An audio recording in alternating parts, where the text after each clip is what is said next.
Hello and welcome to Who Corner to Corner podcast.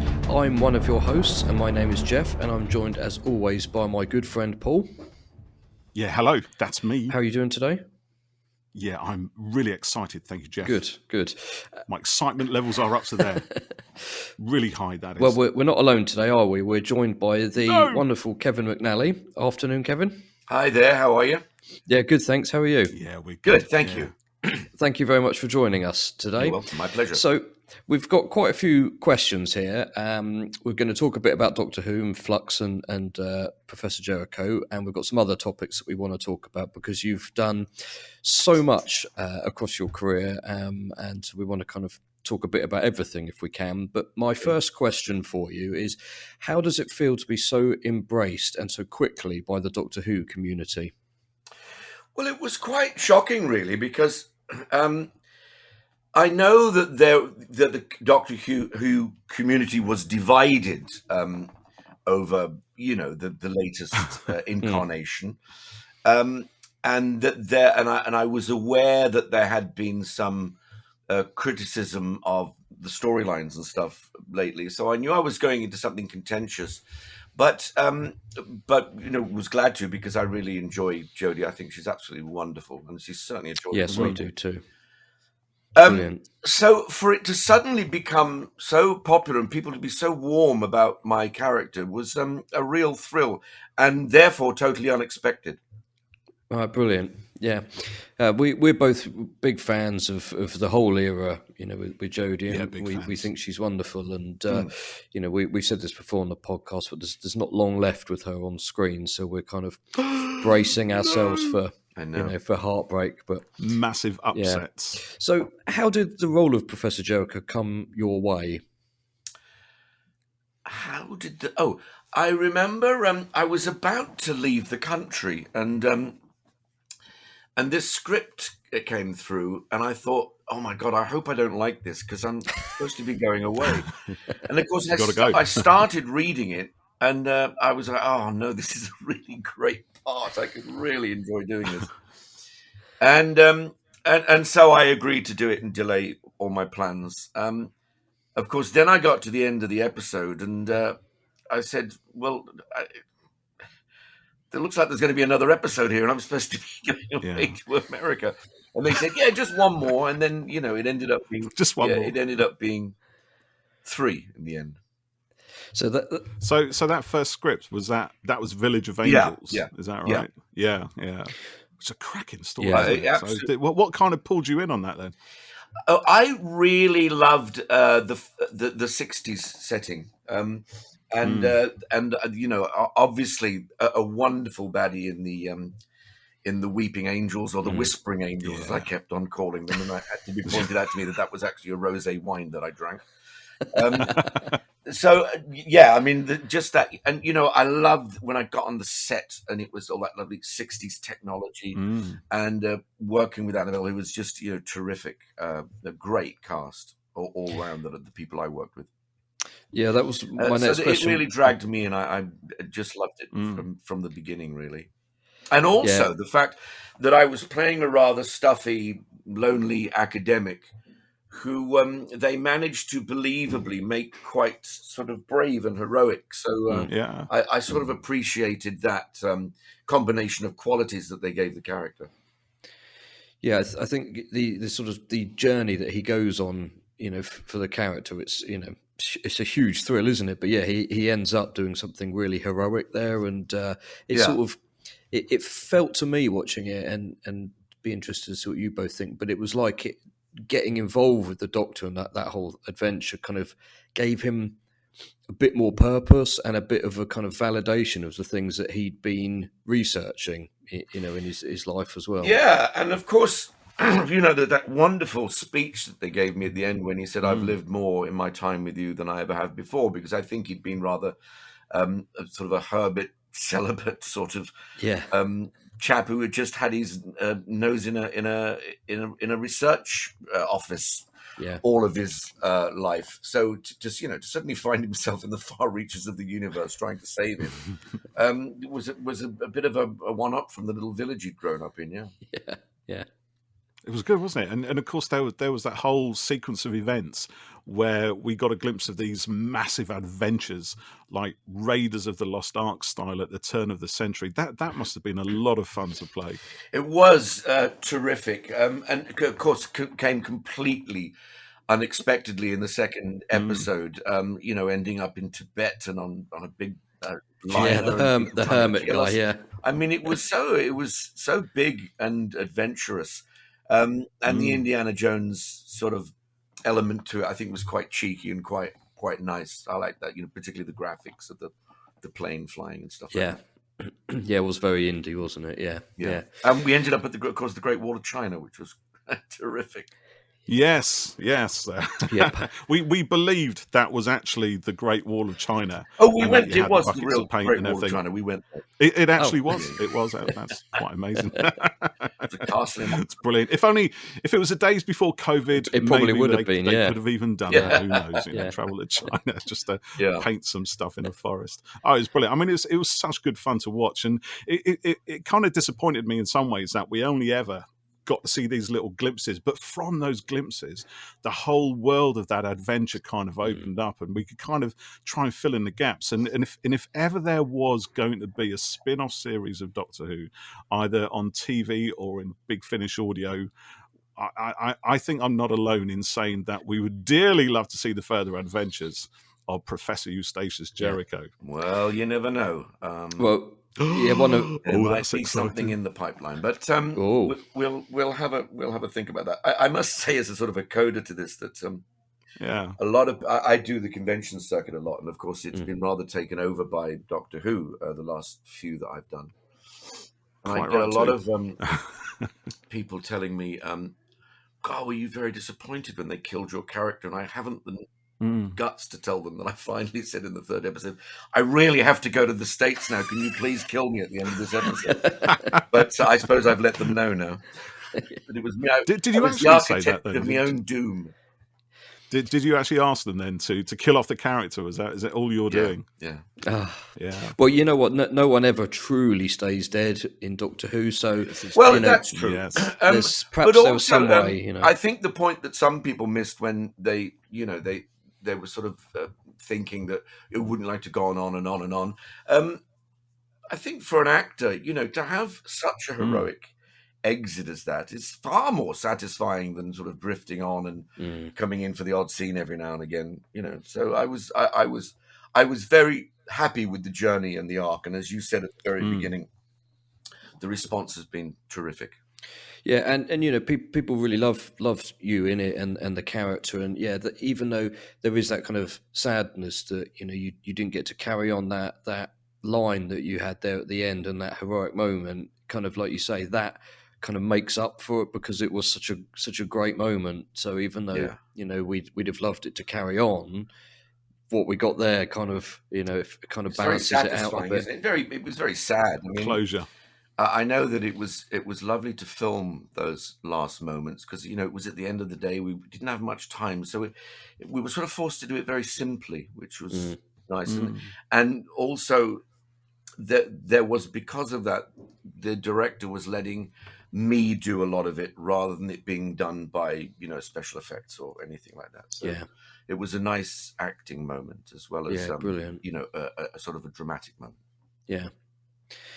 It was well shot, wasn't it? The way he kind of held that gun, the angle on that shot and the photograph, brilliant. Like you said, absolutely heroic. As a lot of actors would kind of kill for that, I would imagine. I have a special gold-coloured pen for signing that photograph when I sign it for people, because it has obviously come up a lot, that picture, because it's such a wonderful shot. And the funny thing, I can't remember anybody taking it. I don't know who took it, but it really is terrific. Yeah.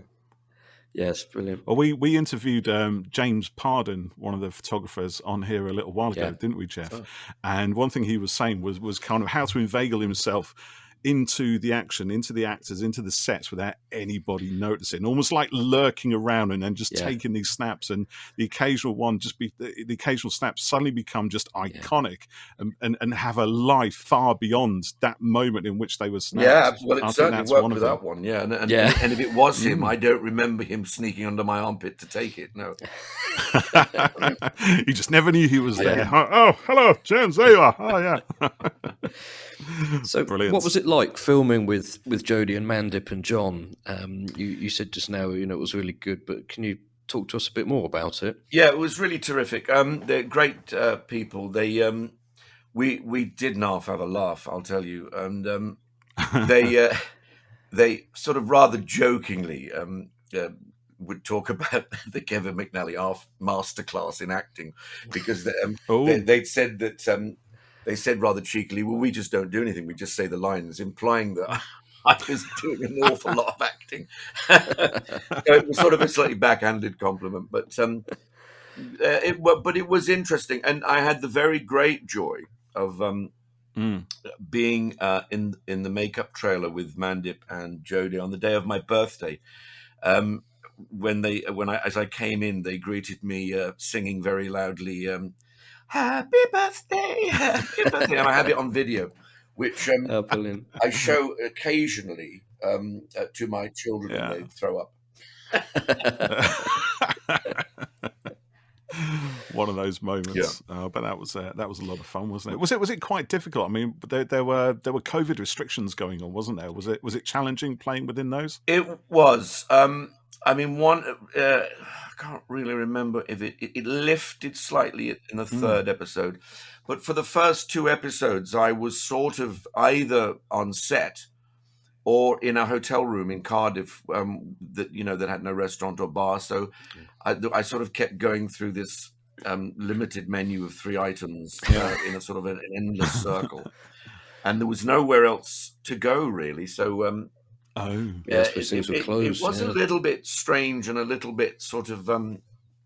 I felt a little bit marooned there, as I'm sure everybody did. So that was a shame, but it was really nice in the last one. The restrictions were lifting a little bit, and I was able to go out and maybe go to a bar or go to a restaurant. But it was very bleak at the beginning. Yeah, I can imagine. Yeah. So we've got a question here from Pringle Sauce, which is a great name on Twitter, and their username is @officiallysauce, and they said, "Why not? What was the funniest moment filming Flux?" The funniest moment, they were all funny. I've got to tell you, I did particularly enjoy being at the top of the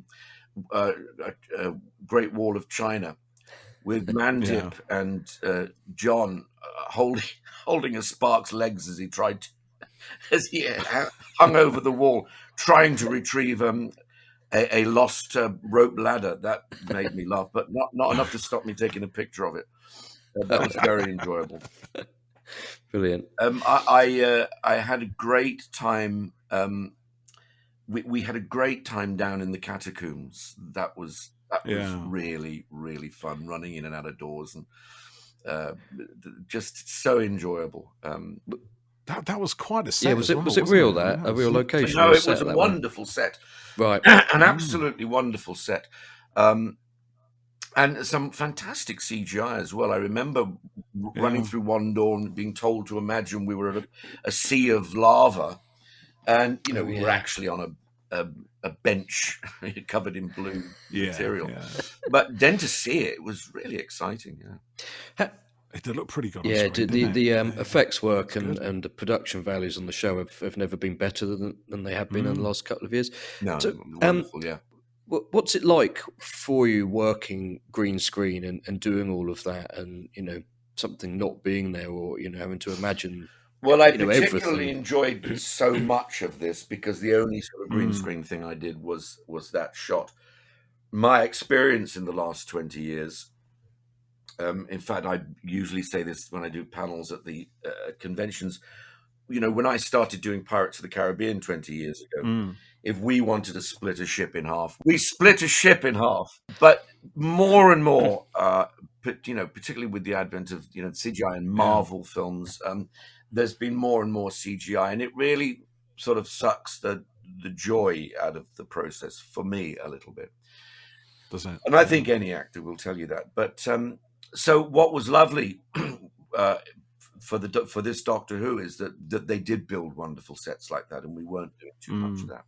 As I personally don't enjoy it. I guess it's quite nice.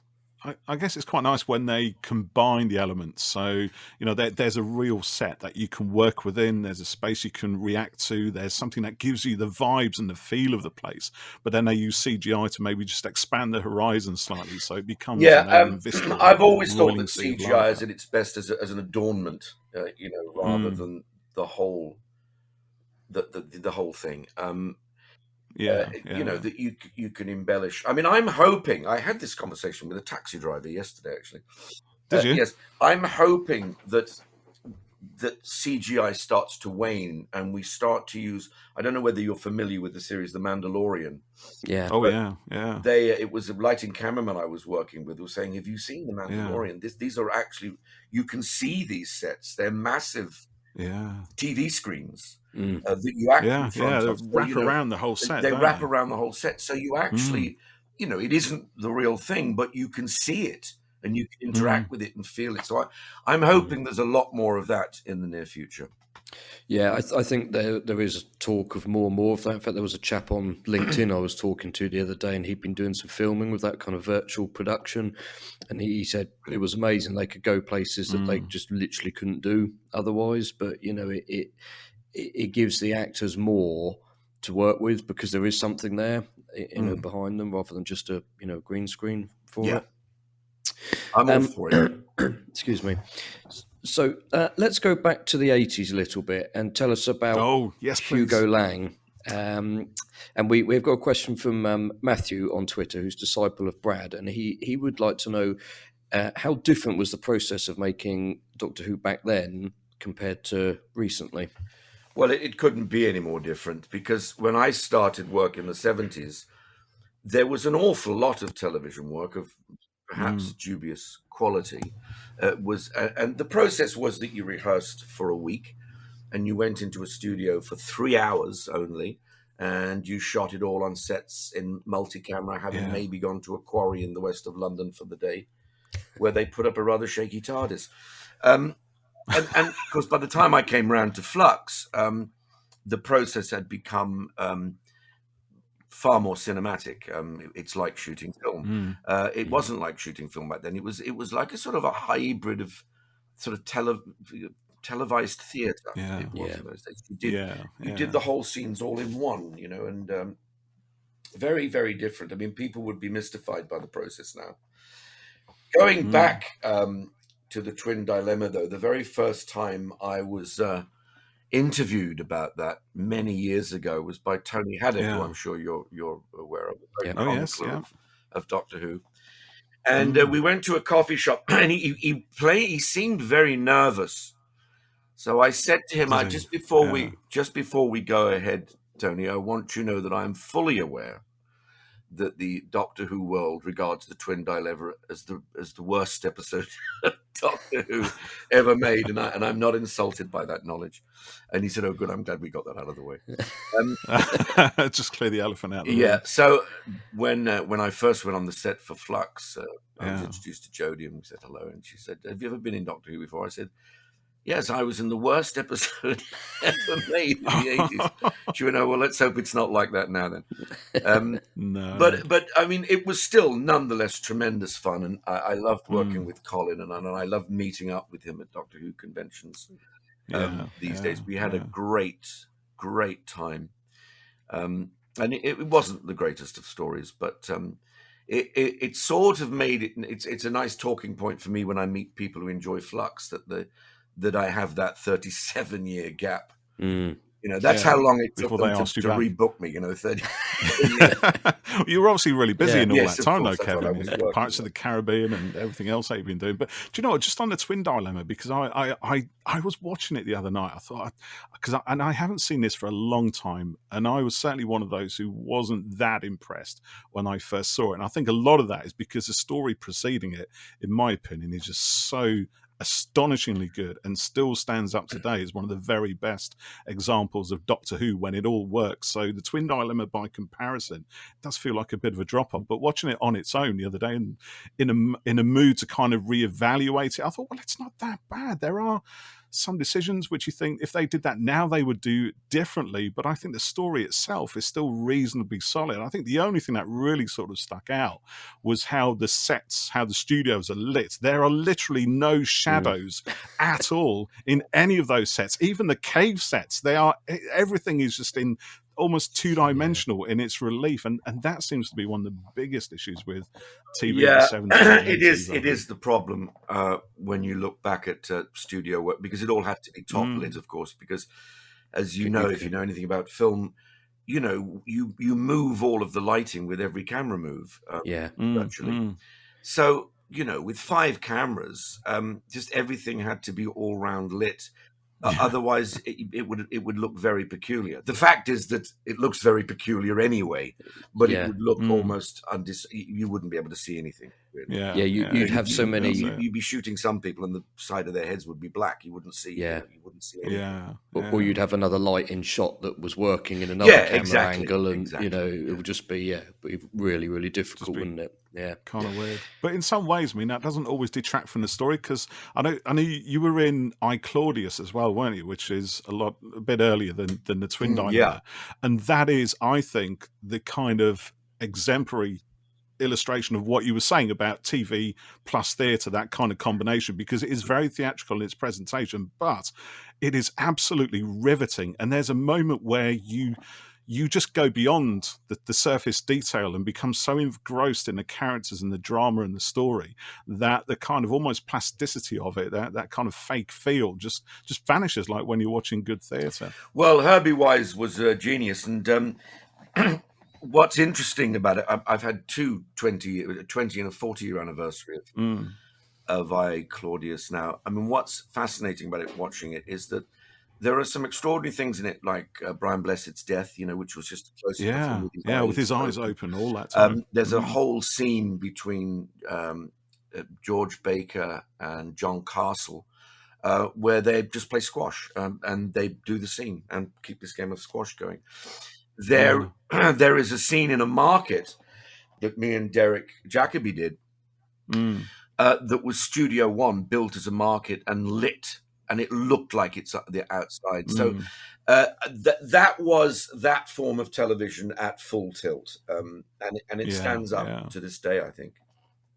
I think so. I think it really. Have you seen it, Jeff? You've seen? No, I've seen bits of it, I think, and I'm aware of what what the show is and things. But I haven't actually seen it, so I'll have to hunt it down. It must be on streaming somewhere, and I can check it out. Highly recommended to you. I think you may have to go to your antique shop and get a DVD player. DVD. Or it might be on VHS. I don't know if it is available. It must be on DVD. No, it's got. Sure, it's one of the biggest selling DVDs. Around really? Actually, really? Just because of the generation of people who remember that. Show. I was just going to say that it's the perception of the Twin Dilemma. Episodes often get these kind of views on them that are not necessarily true or accurate about them, and whether that is the worst episode ever or not is sort of up for debate, I would imagine. But certainly for myself and Paul, I think Village of the Angels is absolutely one of the best Doctor Who episodes, and we came online we came online to do our podcast recording after the episode had gone out. And I could hardly talk because I said that is the best cliffhanger that Doctor Who has ever had. He was so excited, Kevin. You should have seen him. He was like a little boy bouncing up and down.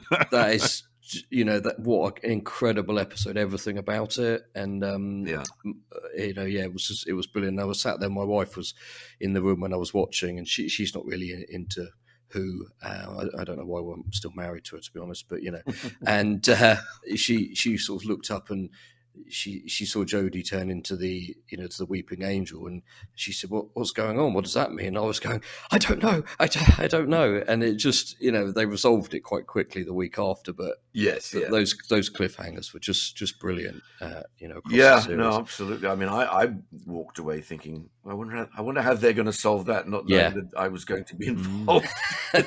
Yeah.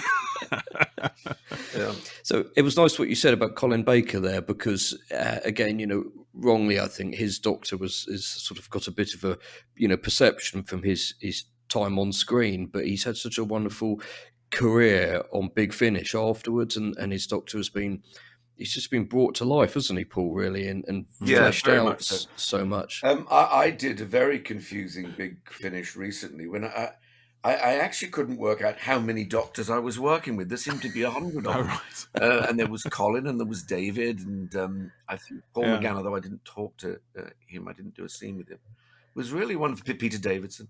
It was really wonderful. There's so much Big Finish that, and we've talked about this. Well, that just could be another one that looks like the one I was in. I don't know. Yeah, it's all so good. I think I've done 2 of them during lockdown. Okay. It's hard to keep on top of them all. Yeah. It is, isn't it? I'm just looking. Well, what with one thing and another, the last 2 years have been incredibly busy for me, which I'm tremendously grateful for, because I don't do well sitting around doing nothing. Yeah. But being able to do things like the Big Finish shows and podcasts and things that perhaps I normally wouldn't have had time for before, it's just really filled up my time, and I've enjoyed it. Every second of it. Yeah, I think, I run a little video company, Kevin, and, when lockdown happened, all the work I had just collapsed, and, everyone I know that does the kind of stuff that I do, or like you do, and acting and presenting, it was quite a scary and worrying time. So when, someone says, they've been busy, and, it's so good to hear that, because I wonder if it was as scary for you as it was for us when it all kicked off, and any bookings you had fell apart. And well, there was one stroke of good luck, is that in January of 2020, I was bemoaning the fact that this rather wonderful, well-trained voice of mine was not used enough, in my opinion, for voiceovers and stuff like that. So I invested in some rather professional. Oh, yeah, look at that. Yeah. Oh, look at that. Equipment. Little boxes and things like that. Lots of tricks. Sorts of microphones. So as soon as the lockdown happened, everyone was like, to the agents, who can record at home? Yeah. And so I was like that. So me and my wife were just doing voiceovers the whole time and narrating TV shows. And so that kept us going for the initial shock, So the wine bill was being paid, at least, for the first 3 months. It's very important Very to keep that important one going, that's for sure. Yeah. So that took the brunt off the beginning, and then one could recalibrate and start to think about doing little films with people. I work with a lot of young talent who, as I say, I might not have had the time to work with before. So a lot of positive things came out of it for me. That's good. That's really good. So you've done. I was looking at your list of credits the other day, and your list of work in general is huge. But your TV credits, Supernatural, Downton Abbey, Spooks, is just massive. But so, what's been your favourite role to play? What's something that you that's a big really question. Enjoyed over? Well, I say this answer a lot because I always tell people who ask me that, what is so fortunate about my career is my favorite role is always my next one. And so I'm about to do a project that I'm as excited about as I was about my very first job 14 years ago. But plainly, at the age of 47, when Pirates of the Caribbean came out, there was a paradigm shift in my life, in that I went from being a highly employed British character actor to somebody who is employed worldwide now, and the travel has been amazing. just the accessibility of work everywhere for me has been really terrific. So, that obviously Joshua Gibbs in Pirates of the Caribbean, holds a very soft spot for me. Mm. Yeah. I was going to ask about Pirates, and you've kind of touched on it a bit there. But almost 20 years of your life kind of involved with the series, and I imagine it just changed everything, didn't it? And we chatted recently with Sam Spruill, who played Swarm in Doctor Who Flux, and we were talking about some of the big things he's done, and he said he doesn't feel like he's kind of hit the big time in the way that like someone like Robert Downey Jr. might be, or something, or Johnny Depp, but he's been doing work in big things that has kind of helped change the path of his career. So it's been similar for you, I guess. And completely the same. And the other thing is that it's done that and opened up the world in America without any of the downside of the sort of fame you're talking about, because you talk to people like Johnny Depp or Robert Downey Jr. about what the particular fame they have means, and it's a very complex response they have to it, and a very complex relationship they have with it. I love the fact that I know that most people I see in the street, wherever I go in the world, have seen me on the screen, but very few of them interact with me. So, I mean, and I love it when people do. But on the whole, I walk around pretty anonymously, just looking like an old bloke. I mean, if anything, people, if I stay still too long, will throw money at me because I'm just a tatty old fella. But it's you really find out when you go to the conventions about how what an effect it's had, and very, that's where that very love movingly at comes times. I had something recently happen where a girl. I find this quite difficult to talk about, actually, but a young girl had been trying to come up and speak to me, and eventually we encouraged her to come over, and her story basically was that she'd had a very abusive childhood, and she told me that if it wasn't for Pirates, she probably wouldn't be here, that it had been a place that she could go to, a fantasy she could live, that got her through the very worst times. And you hear something like that, and you want to say to younger actors, if you're out there and you're interacting with the public, don't ever take it, don't ever be sarcastic, or don't ever, take it for granted, because you might meet that girl one day, and you have to respect her story. Yeah, that's lovely to hear. And Paul and I, we've talked to other Whovians, haven't we, over the years, and I think it's the same for us as well. But the show, it means so much, and for people, it's like you said, their safe place to go, and it's that comfort, and you have a connection with the Doctor. And so I went to the London Comic Con recently that Jodie and Mandip were at. Yes, I was going to go to that. I missed it. I had to go away. Yeah, I knew you were at one recently, but not at that one. Yeah. And so I got to go meet Jodie and Mandip, and it's only brief, but it was such a kind of amazing moment, and there were people that were coming out after me, and they were in tears over it, because it just meant so much. I mean, I'm quite rock hard, and I couldn't, I wasn't crying about it. Stony faced adult, hid it, deep down, but, Jeff. and it's wonderful, and I think it's so important when, like you say, when you meet the fans to give that little moment to them, and I can't remember, someone said this in an interview once, but they're the ones kind of effectively paying the wages, and it's always a bit upsetting when you read a story about, I met so and so and they were really rude to me and things. And yes, I mean, a lot of us on the convention circuit find that appalling, because although obviously there is a financial reward to doing it, I think when you come across people who are only doing it for the money, and have things like please don't have eye contact with the artist, or you can't talk to the artist, or you can't ask them a question, then you just think, well, what's the point of going, really? And of course, what they don't realize is for them and for the fans. Say, I've just met and what a they were. It's I wish people like that wouldn't do it, actually, and it gives it a bad name as well. Yeah, it does, doesn't it? And like we were saying, for someone like Johnny Depp, the level of fame is it's just mind-boggling, isn't it? I think to comprehend a life and a world like that. And well, actually, Johnny has a word for it. Johnny calls it the circus. He says, "When I'm not here working, the life that I have around me, I call the circus. It's this big thing that goes around with him. The fame and the inability. That's a good name for it. Any sort of reasonable." That's it. It probably helps him deal with it as well, doesn't it? Because we've all got to have a coping mechanism for that. Yes, sudden indeed. Catapulting into superstardom. That's it. Although Johnny's, I notice of late is indulging his love for music, which I think will make him very happy.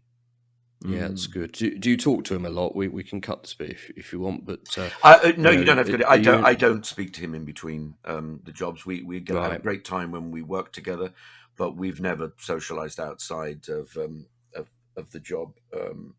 But quite right too. You can't become friends with everybody, but the working relationship is terrific. Yeah, brilliant. Yeah. So he's a good pro on set, is he? Oh, absolutely, a team player. I mean, wonderful.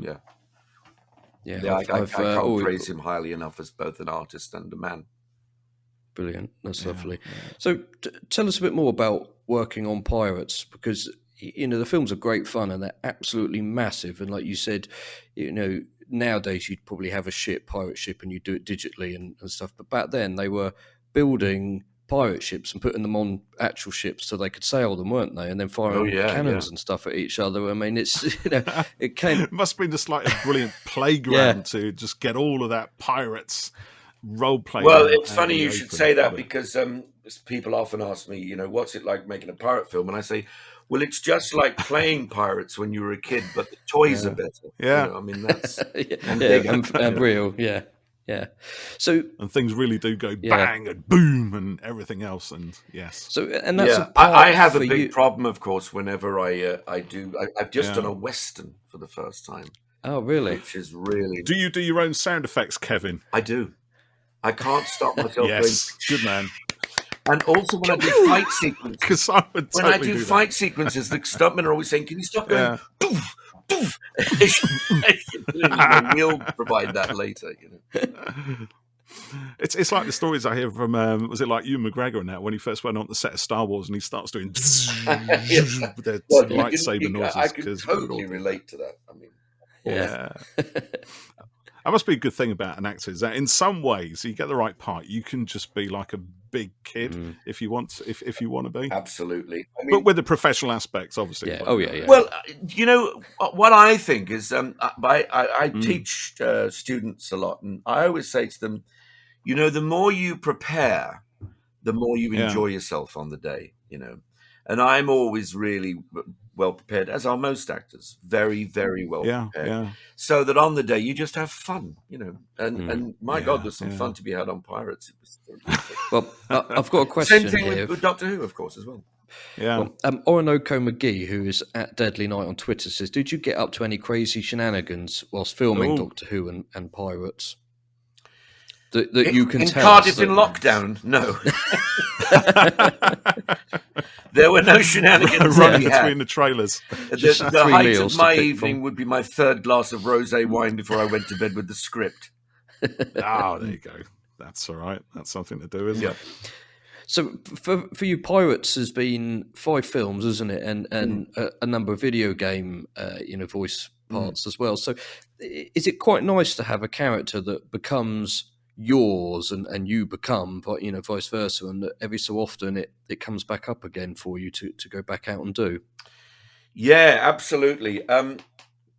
There's a funny story about that, actually. When after the third pirate film, a video game came out. I think it was one of those Wii games back in the day. Right. And they didn't bother asking any of the original actors to do the voices. And there was a guy doing Mr. Gibbs. And I mentioned this to a fellow voice actor, and he said, "Oh, I know that guy." I said, "You haven't got his phone number, have you?" He says, "Yeah, I have." I said, "Dial it for me and give it to me." So we dialed this guy, and I said, Yeah. Hi, this is Kevin McNally here. If you ever play Mr. Gibbs again, I will find you, I will find your family, and I will kill you all. And he went, is that really you, Kevin? I said, yes.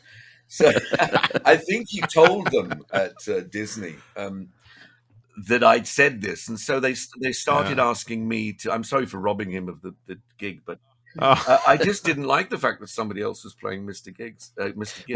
And no, so you're right.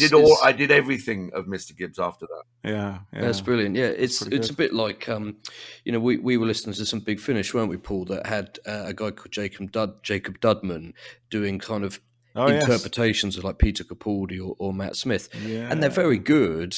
And he really is excellent, but there is something about. But it's not. It's not them. It's not the 12th. And it's like playing a video game of based on a film or something, and when it's not the actual actors doing the voices, you can just tell, and like no matter how good they are, it's not quite the same. So that's great that you get to do that. So do you think there'll be any more Pirates Adventures? I know there was talk a while ago about kind of a female-led version. It's very hard to say whether talk is generated by the studios or whether talk is generated by social media.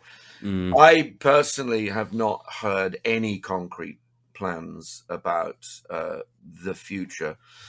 I think there are two things to bear in mind. One is that although all of the pirate films have made money, the last two did not do well domestically in America, particularly, and that's very important to the studio.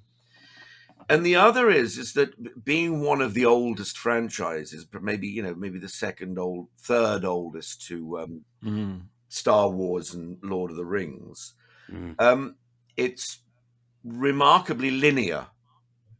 It's not. There isn't a Pirates of the Caribbean universe in the way there is a Marvel universe. No, that's so I true. think there is some discussion maybe going on at Disney about what even direction they would take if they wanted to do another pirate film.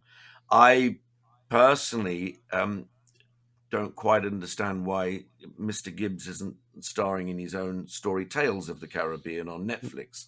I think that absolutely should be a thing. But perhaps we'll start the campaign here. You would have a some ongoing other directions for it. Yeah, like a spin-off that allows you to explore a different part of that whole kind of world. And because you're right, it allows different stories to be told. It is a rich world, with the pirate themes, obviously, and the supernatural element, and the fantasy and stuff. I mean, the only thing I have to say is they better get a bloody wiggle on, because ain't none of us getting any younger. You know what I mean? Well, I imagine you're quite busy as well, Kevin. You got loads. I of stuff am, going on. I mean, but I just worry that it'll come back and it'll be called Pensioners of the Caribbean. Boom! That was good. Almost scripted. Look at that. Do you have a favourite of those films, Kevin? Yes, I might. The first one, of course, nobody anticipated quite how successful and how quickly successful it was. Do you know, I remember reading about the panic about Johnny's performance as Jack Sparrow. Swarming over us all day long, every day. Really? It wasn't written like that, was it? And I think they got a bit freaked out when he started being a bit wobbly and a bit camp. I love that, but that's what, because it was so unexpected. I didn't expect Johnny Depp to play it like that, or to do a film like that. Instantly, I'm going to watch this now, because I had no interest in it until I started watching it, and I thought, and his performance drew me. Absolutely. I mean, he instantaneously, from nowhere, produced a legendary mythical performance. It was just extraordinary. It was a great privilege to be part of and to watch it unfold. So, how did the in answer series to your come? Question, my favourite film is the second one, because it has the most Mr. Gibbs in it. Yeah. which is an entirely reasonable answer as far as I'm concerned. We can let him have that one, can't we, Jeff? Yeah. So, how did those films come your way? Did you get a call about them, or did you have to audition and go through the process? What happened was I had been, a few years before, I'd realised that I hadn't made a film for about 9 years, I think. And I phoned up my agent and said, I'm not going to accept any more work until I'm going to try to get a few little film credits so that I'm on the lists, when things get cast. And so a friend of mine put me in a small part in Spice World, and another friend put me a small part in Sliding Doors, and then I got a film called I don't know, it was an Irish thriller. I can't remember what it was called. And then I got a nice little role in the Sean Connery, Catherine Zeta-Jones film Entrapment. And then I got another little film. But all the way through all this, I'd been going up for American films because I'd started to get, people, I was getting on people's lists again. And I would never get an American film. And in fact, at one point, I remember going up for Spider-Man and coming away and saying to a friend of mine, "Oh, they'll give it to William Dafoe or somebody." And indeed, they did. It was the Green Goblin. They did. Yeah. So it comes to my birthday in 2002, and I'm sitting in the back garden drinking my rosé wine as usual. And somebody said to me, "Don't you have an audition today?" I said, "Yeah, it's for an American film. I never get them, so I don't think I'm going to bother going." And they said, "Oh, come on, it's a ticket lottery. You must go on." I said, "Well, I can't. I've had a few drinks now. I'm a bit pissed." Well, it's for a pirate. It doesn't matter how pissed you are. So she drove me to the interview. Yeah, exactly. Yeah. Getting into character. She drove me to the interview, and I was just asked, the casting director said, "The director has asked you to sort of tell a story like a pirate," which I did. I was feeling very relaxed and happy, and they offered me the part the next day, and I couldn't believe it, actually. Wow. It was extraordinary. God, it was only by not wanting to do it. I get it. It's a real lesson, I think, to young actors. Yeah. That you got it. Yeah. She insisted that she took you there. Yeah, exactly. You got it. And then it becomes legendary. You've got to take every opportunity, haven't you? Yes, you have. Yeah, absolutely. So let's go back even further and tell us how you got your start in the acting world, and what was it that inspired your love of acting? I think it was a mixture of enthusiasm and also a lack of application. I remember being in a maths class when I was about 6 or 7, maybe, drifting off. You could see the airport from my school windows. So I used to watch planes taking off. Right.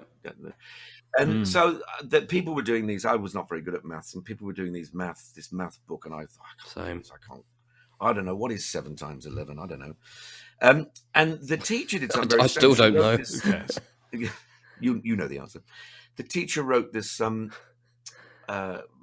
on the blackboard, and I thought, what she's doing that for? And then she rubbed it out and said, "Class, can anybody tell me what I just wrote on the blackboard?"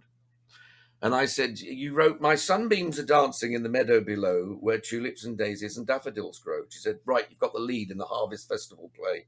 And I thought, bloody hell. And so I did it. And then my mum came along, and she was so thrilled with my performance as the sun in the Harvest Festival play that she bought me a Mars bar and a Beano.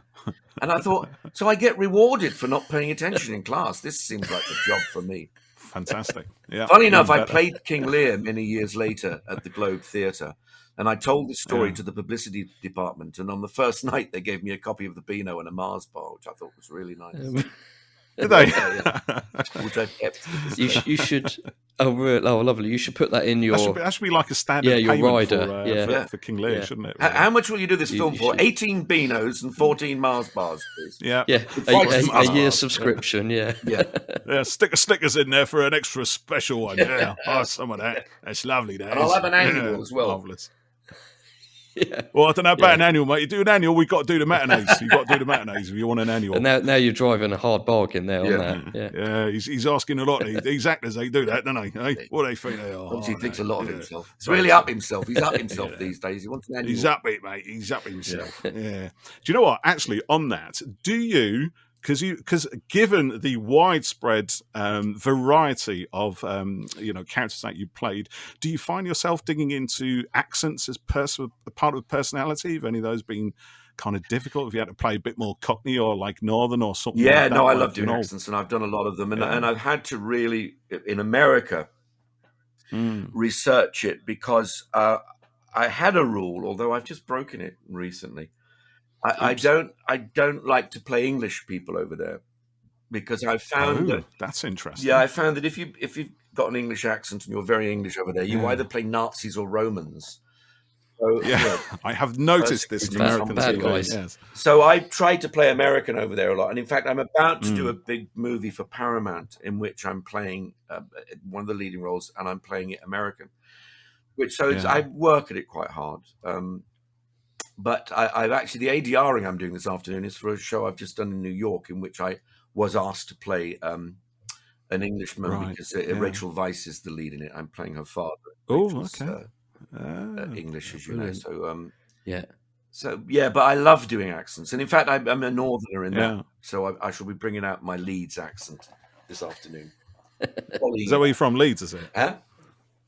Are you from Leeds? Are you? Was it? The character's from Leeds. Oh, the characters from I'm Leeds. From Birmingham. Yes. You're, yes. I'm just looking on your Wikipedia page, which says born in Bristol, early years in Birmingham. So that's quite a thing, isn't it? Really, that's great. That is. I'm not often asked to bring out my Birmingham accent, but I brought it out a little bit in Downton Abbey, actually. Did you? I should know that if I'd watched Downton Abbey. Of all the things you've done, that's one I haven't seen. Oh, there's a treat. Sorry, I can't claim to watch that one. It's pretty good, isn't it? It's still going. Are they? No, they're doing movies now. They've done 2 movies, and I think they're thinking about doing a 3rd. Oh, that's good. That's good. Yeah, it's pretty good. So, Kevin, you used to write TV under a pen name, didn't you? Some years ago. Yeah. So, did you enjoy doing that? And is it something that you would do again today? Not necessarily under I did enjoy doing that, but it is something I definitely wouldn't do again. When I was writing with my writing partner Bernard Dempsey as Kevin Sperring, my mother's maiden name. The world of television was a very different place, So, and what we would do is we would go meet the producer, and I wrote Minder mainly, and I would go in and say to them, okay, we've got an idea. We're going to do Arthur Daly has a feud with Dave, who runs the bar. They were great. Go ahead and do it. So we would come back with a script about 3 weeks later, and they would film that script and they would put it on the television. Very simple, easy process. Easy process. By the time of the late 90s, it was, well, if you've got an idea, can you bullet point it? Then can you do some screen breakdowns? And break then it all down. Have a look and change it. Can you do another screen breakdown? And then maybe 3 months later, you would get down to actually writing a script. And I remember turning around to Bernard and saying, I'm not doing this anymore. It's just, like green screen in film, they've managed to suck all of the joy out of writing for television. Do you think a lot of that sort of thing, like you mentioned that the suits were swarming around on pirates in fear, is because there's it's just panic. They're scared to take a chance on things, and just kind of play it safe on a lot of stuff. You can see television and entertainment by committee nowadays, in so much as there are so many reboots and remakes of things. It's a very brave young executive at a studio who will decide on something new when they can go and do something that's already proven. So there is a sense of, we were left to it back in the day. I remember Herbie Wise about I, Claudius saying they handed him £1 million and said, make a 13-part television program about I, Claudius, and he went ahead and did it. He never heard from them until they put it out, and they said, "Oh, that was very good, thank you." So those were the days, as we say. Well, those were the days, Governor. It's a bit like Doctor Who back in its early days. And you'll have read about this as well, Paul. But it was. I phoned up a mate and said, "We need a script for Doctor Who. What ideas have you got?" And the script came in, and sometimes you see the stuff in Doctor Who magazine, don't you? It's photocopies of letters and pages and stuff that's sent out, and it's completely different. It's incredible they ever got it made. Yeah, but also the kind of, like you said, the simplicity of it and the sort of ease. You could just write the script, mail it to your friend, and stick on the back of a fag packet and put it in the post. And it wouldn't happen like that at all these days. Those are the days. Yeah. Those was the days. Although with your writing, Kevin, you do have a novel out there, do you not? I do. Don't Sons say of no, because Soul. I'm looking at it right now. Sons of Soul, that's the one. Yeah. Tell us a little bit about that, if you will. Well, I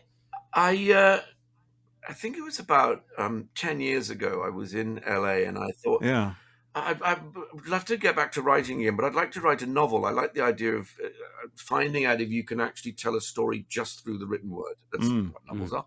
And I'd always done it through script writing. And I thought, well, one of my favorite things? I love science fiction and I love comedy. So I'll do a comedy science fiction book. But I thought I'd do a bit of research. And I was fortunate that at that point, Gollancz had decided to produce the 100 best sci-fi books of the 20th century. So I read them. Yeah. I read all of them. You read all of them. And then I sat down for 5 months and wrote a first draft. And then I got very busy. And then I came back to it later and wrote another draft. And then I had it with a guy who wanted to produce it, but it didn't happen.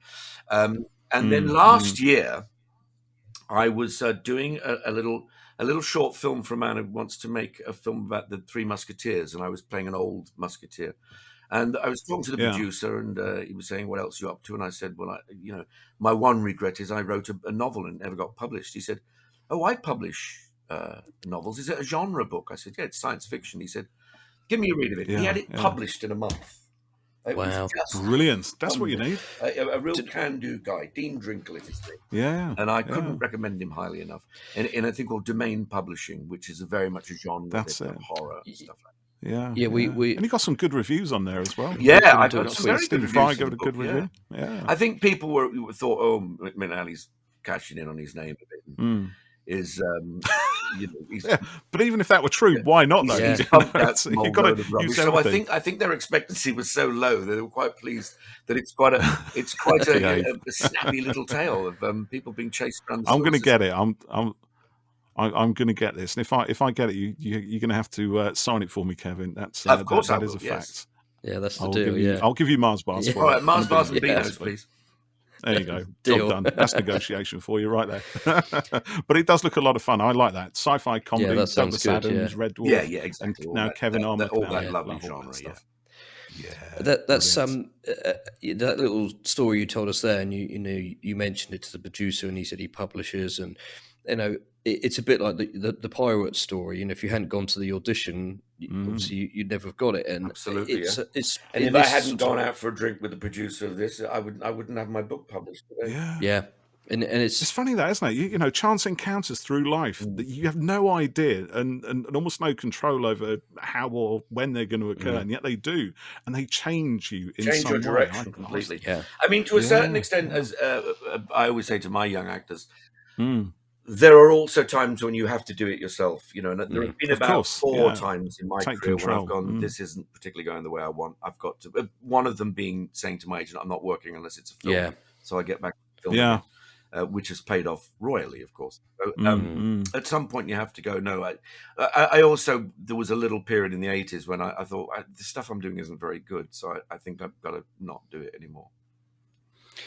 Yeah, you do have to work at it yourself, don't you? But there is luck and cosmic intervention or whatever you want to call it, and like we were saying earlier, if you don't take an opportunity of any sort, it's like when I said we spoke to Sam Sproul for the podcast, and I went to film a show at Chichester Theatre that he was in, and I didn't realise it was him in it, and I said to the other guys I was filming with, he was the bad guy in Doctor Who recently, and I said I've got to go and say hello just to tell him how great he was in it. And then we got chatting, and podcast came up, and blah blah blah, and went from there.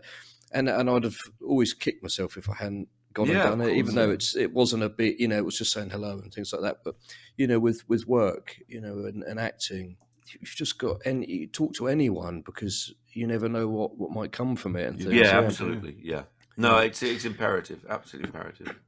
Yeah. So I've got a question here from Gail, who's Mealy Garage on Twitter, she says, "I've been loving the missing Hancock episodes on the radio. Yes. Are there plans to do more, or even a small stage tour?" Well, we filled in all the gaps. We did all 22 of them. We did one on the television, and we went to the Edinburgh Festival in 2015 and did it as a stage show. Just before lockdown, somebody did come to me and express an interest in doing some more of the missing televisions. Sadly, that went into abeyance for 2 years, and I don't know if I was going to contact him this week and say, is that an idea we could pick up again? Sadly, I'm 20 years older than Hancock was when he committed suicide, so I'm going to have to, put a lot of moisturizer on and a lot of spray in my hair to do it again. Although he didn't look great towards the end of his life, but I would be open to doing anything Hancock related, apart from do anything that you could hear him doing. There's no point in that. I've only ever done that once, and that was I did the test pilot sketch at the Royal Albert Hall for the 100th anniversary of the RAF. But I sort of did that in memory of my dad, who was in the RAF, and it it wasn't televised, and it was in front of an audience, and it was for a very good cause. So. Yeah, that's good.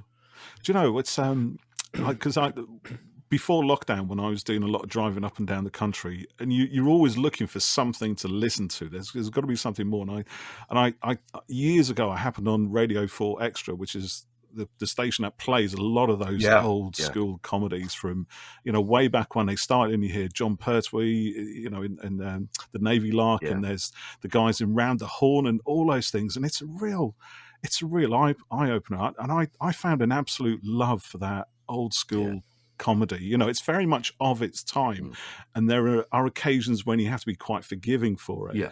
But just the sheer joy that comes through the radio, and and so it means a lot. I think is what I'm getting to is bringing to life all those Hancock episodes that we would just never be able to hear.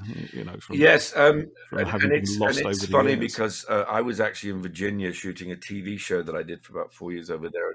I was going for my morning walk, and I got a very long email from Neil Pearson explaining all of this, and I just sent back yes. I thought I'd been trying to do something about Hancock for years, and I suddenly realized when he asked me this, I suddenly realized when he asked me as well, I didn't want to do a film actually about him being a hopeless alcoholic and an arsehole.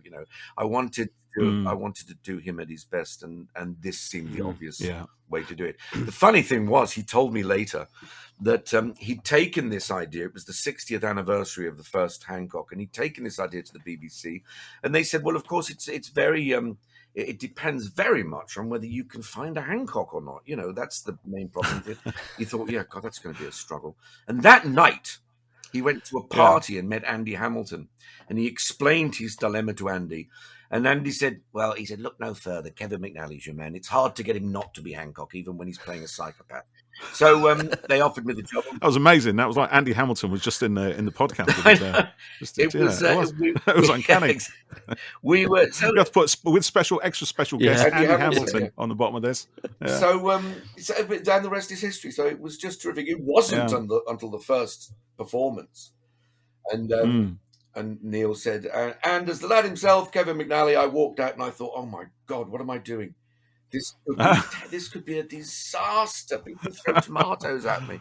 But fortunately, it was received very well, and I had very much the same stomach churning when I played, Captain Mannering, and that was nerve wracking. But is it the responsibility of the character then, because it was played so, or it's the specificity. Those characters were encompassed so fully. It's the specificity of playing. Somebody very famous's version of a character. You're not. I wasn't playing Captain Mannering. I was playing Arthur Lowe's version of Captain Mannering, and I wasn't responding to that Galton and Simpson scripts as Kevin McNally. It was Tony Hancock doing those scripts. So that's the extra layer. That gives you the willies. About. It's almost like 2 in 1. Yeah. It is. It's 2 jobs in one. Well, That leads me to a question I had here about the Lost Dad's Army episodes that you were doing. So did you try to replicate the performances as they were, played on screen, or did you do it your way? So no, I wanted to do it. I wanted to be as much like Arthur Lowe as possible. I don't think anybody was interested in my version of Captain Mannering. They want to see someone quite skillfully recreating Arthur Lowe. And of course, the problem is that the moment somebody asked me to play Tony Hancock, I've adored Tony Hancock all my life, and I knew I could do it. I had never for a moment considered anybody was going to ask me to play Arthur Lowe. And in fact, when Tom Webber, who produced it, asked me, I said, give me a week and I'll let you know. And I just immersed myself in Dad's army. And slowly over a few days, I found I was walking up to the bedroom going, oh, what is it now? What is it? And I thought, oh, I think there is one in there. I think I can do him. So I phoned it. Yeah. That put shivers up my spine. That did it.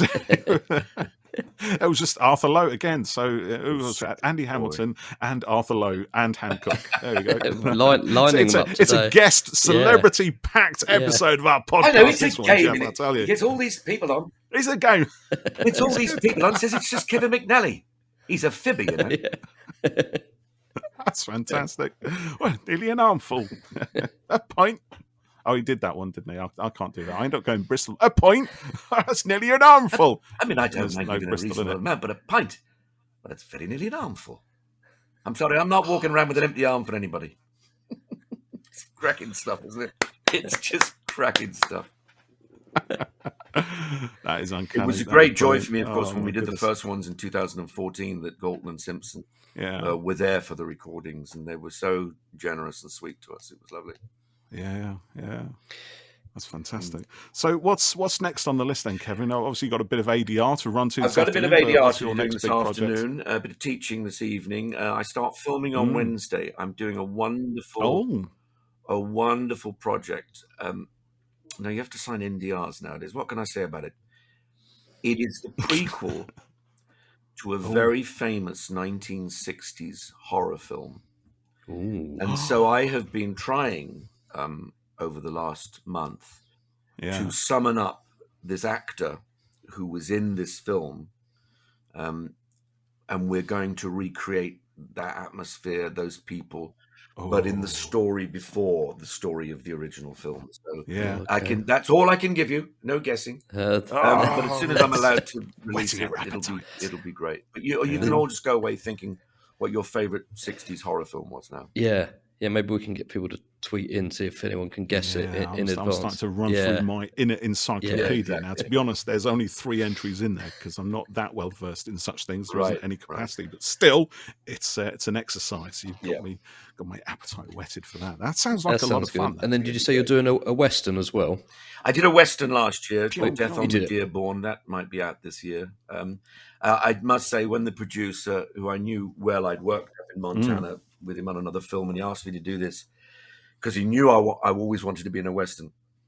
I said, I've got a few questions for you. He said, has he got a hat? Yes. Has he got a badge? Yes. Has he got a gun? Yes. Has he got a horse? No, he's never on a horse. I said, write a scene when he's on a horse. I can't come back to England and say, I've just been in a Western, and they say, what's your horse like? Yeah. And I said, I wasn't on one. They'll say, what sort of cowboy were you? Yeah, exactly. And then I realized... It's like going to Venice and not going on a gondola. Yeah, exactly. Yeah. I said to him, I presume at my age, if you're asking me to play the sheriff in a Western, I don't last very long. He said 14 minutes. But I said, I don't mind. I'll get shot in the 14th minute. You can do the sort of spin, when they get shot. Hit in the shoulder, the way they do that. I'm doing my own stunt at the end, and it's rather impressive, I have to tell you. Oh, that sounds good. I'm amazed already. I was going to say, Judi Dench did 8 minutes of screen time, didn't she? Won an Oscar, so 14 minutes is you should get two for that, really. Much as I loved making Death on the Dearborn, I think its Oscar tally will be quite low. Well, it's a low budget film, but it was tremendous fun to make. Well, that's it. Films should be fun, shouldn't they? And it shouldn't always be about winning awards and things like that. Yeah. So I've got a question here that came out. I don't know if you saw this one, Paul, when it came in on Twitter. I thought this was Is it the one I'm looking at? Is it the one I'm looking at right now from Sophie the Otter? Yeah. So go on. Sophie asks, Kevin, if you were a biscuit, what biscuit would you be? I'd be a Leibniz chocolate biscuit. Oh, that's a good choice. Yeah. I know. Quite light, crispy, and a nice thick amount of chocolate. Yeah, which hangs over the edge of the biscuit base, and you can nibble around them, can't you? Yes, exactly. I was recently, I was in Toulouse and Budapest, and I have to be very careful because I'm diabetic, but my Leibniz biscuit count was absolutely extraordinary. I can only hope now, the roof, was it? Because you hear these stories in the profession, that next week a huge van comes outside and I'm sent a lifetime supply of Leibniz biscuits. That would be yeah. and same for me and Paul. We should do product placement so that we can basically stock up on food for the rest of our naturals, Jeff. I'm glad I the rest of our naturals. We can just stock up. Perhaps I'll get a few bottles of that. Yeah, or Blue Nun. Whichever takes you. I'm not a fan of the old Blue Nun. It's a little bit sweet, isn't it? But, I'll take it if it's going free. No mind about that, that's for sure. Sorry, I don't know where it just came from. Just nowhere. Just happens, you know what I mean? Yeah. I think that is pretty much all our questions, Jeff, unless there's anything else you've got on there. I mean, the good thing I do like about you, Kevin, is you took the time to answer a lot of questions on our Twitter page from fans directly. I don't think anyone's ever done that before, and the fans were loving it. They loved to think, Kevin. We're in a chat group with some other fans, and they were putting in screenshots, weren't they, of tweets that you were answering? And Kevin's replied to me. Look at this. People were famous. Really thrilled about it. I was doing that as well, mind you. So that was lovely. So one last question. Where you've got work to do this afternoon, but have you got anything you'd like to say to Doctor Who fans that are listening? Yes, I really admire your tenacity and your loyalty to Doctor Who, and keep it up. And watch out for some announcements later in the year. Oh, that is exciting. That's just going to break the internet saying things. That is that's a cliffhanger on par with Jodie turning into a weeping angel. I think that's probably a good point to end this episode on, isn't it? Nicely done, Jeff. Yeah. Nicely done. Well, Kevin, thank you very much for joining us today. It's pleasure. Been an absolute pleasure, and we look forward to seeing what's next from you in the worlds of Doctor Who and everything else you're working on as well. Great, thank you. It's been my pleasure. Brilliant. Thank you very much. Very much so, Kevin. All the very best for whatever you're doing next. Thank you. Yeah, it's been great speaking with you. Thank you.